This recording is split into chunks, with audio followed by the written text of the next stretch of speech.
जय श्री राम, जय श्री बालाजी और जय माता की। निरंतर माँ की पूजा करने से क्या प्राप्त होता है? निरंतर माँ की पूजा करने से ऐसा क्या होगा आपके साथ? क्या आपका जीवन बदल जाएगा? या जीवन के अंदर क्या लाभ हो सकता है आपको? माँ की पूजा करने से क्या लाभ होगा? ऐसा मन में संदेह है। ऐसा मन में कई व्यक्तियों के आता है कि कई व्यक्ति लगातार पूजा याचना करते हैं, लेकिन मन में ये सोचता है कि मुझे कोई अनुभव तो नहीं हुए हैं। अब तक मैं माँ की पूजा कर रहा हूँ, बाबा की पूजा कर रहा हूँ, लेकिन मुझे कोई अनुभव नहीं हुए। तो भाई भक्त, एक बात याद रखना, जो निरंतर अपनी माँ की पूजा करते हैं, माँ दुर्गा की पूजा करते हैं, माँ कालका की पूजा करते हैं, आपकी कुल की श्रेष्ठ देवी की पूजा करते हैं, एक दिन उनका सिक्का जरूर चलता है। ये बात हमेशा याद रख लेना।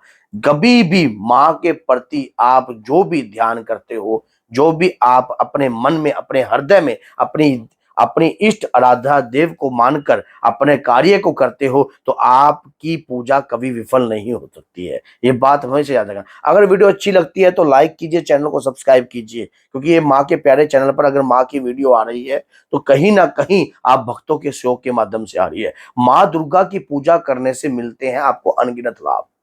पहला लाभ, आपकी भक्ति आपके चेहरे से चमकने लग जाएगी। आपके शरीर पर एक अलग सा तेज उत्पन्न होने लग जाएगा।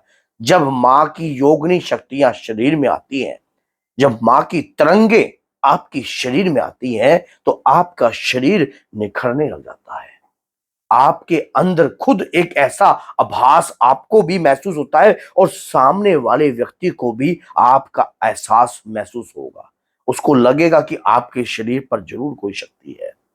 और दूसरी बात ये, जब आप देवी की पूजा करते हो, देवी की पूजा करने से कभी भी अन्न के भंडार खाली नहीं होते। माँ दुर्गा की पूजा करने से आपके घर में अन्न के भंडार खाली नहीं होंगे। अन्न कभी भी आपके घर से खत्म नहीं होगा। तीसरी बात, घर से दरिद्रता का नाश होता है।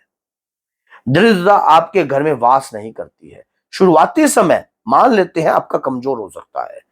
शुरुआती समय में आपको संघर्ष करना पड़ सकता है। शुरुआती समय में अगर आपके घर पे कोई तंत्र है या कोई मंत्र है या कोई पित्र आपका मलिन अवस्था में है या आपके शरीर में ही कोई कुपित वायु वास कर रही है, तो इस बात को याद रख लेना कि शुरुआती समय के अंदर कुछ भी आपके साथ हो रहा है तो वो भारी हो सकता है, लेकिन समय रहते रहते वो सब कुछ बदला जा सकता है। क्योंकि मैंने इतना अपनी माता श्री से जाना था कि माँ दुर्गा की पूजा करने से कभी भी आप निष्फल नहीं हो सकते। आप हमेशा फलदारी रहोगे। आपको हमेशा आपकी आपकी माँ की कृपा सदैव वास करेगी। और इस बात में कितनी सच्चाई है, मैं कहता हूं कि 1000 करोड़ गुना परसेंट सच्चाई है, क्योंकि मैंने इस चीज को आभास कर कर देखा है, इस चीज को जाना है। जिन भक्तों के ऊपर माँ दुर्गा की कृपा होती है, माँ काली की कृपा होती है, या माँ कोई भी उनकी कुल देवी की कृपा होती है, उनके चेहरे से ये महसूस होता है, ये तेज चमकता है, ये तेज महसूस होता है। चेहरों पर किरणें महसूस होती हैं, अलग से रूप निखर कर दिखता है। और ये बात आप क्या सोचते हो, इस बात में सच्चाई है या नहीं? ये बात वही व्यक्ति सोच सकता है जिसके हृदय में अपनी इष्ट आराध्य के प्रति भाव है, और जो अपनी देविक शक्ति की पूजा याचना करते हैं, निरंतर करते हैं। जिस देवी की आप पूजा करते हो, वो देवी आपको चमकाती है, आपके सितारे लगते हैं, लेकिन कभी भी आपको दुख और तकलीफ का सामना नहीं करना पड़ सकता, क्योंकि माँ का दूसरा नाम करुणा है, और करुणा का पर्यायवाची देखा जाए तो दया है। और दया जिसके ऊपर वो कर दे, तू दया जरा सी कर दे, मेरी लकीरें हाथों की पलट दे।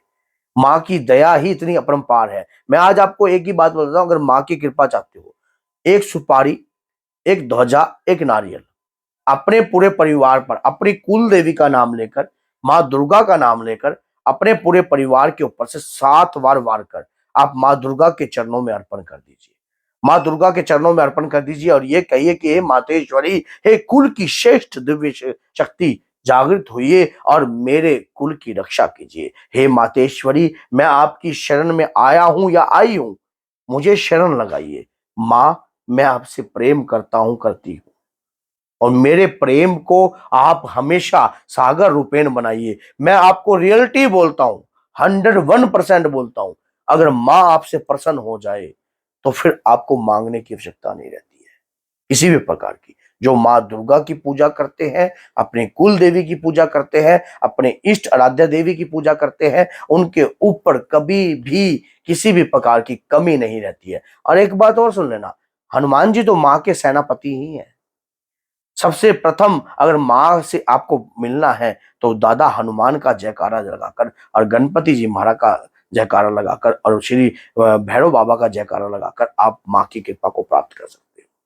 क्योंकि माँ की कृपा प्राप्त हर किसी को नहीं होती। कोई सौभाग्यशाली होता है और कोई भाग्यशाली होता है। तो माँ की पूजा करने वाला सौभाग्यशाली बन जाता है। ये बात हमेशा याद रखना। अगर माँ दुर्गा की पूजा कर रहे हो और आपके घर में चल रही है तो कभी भी बंद मत होने देना।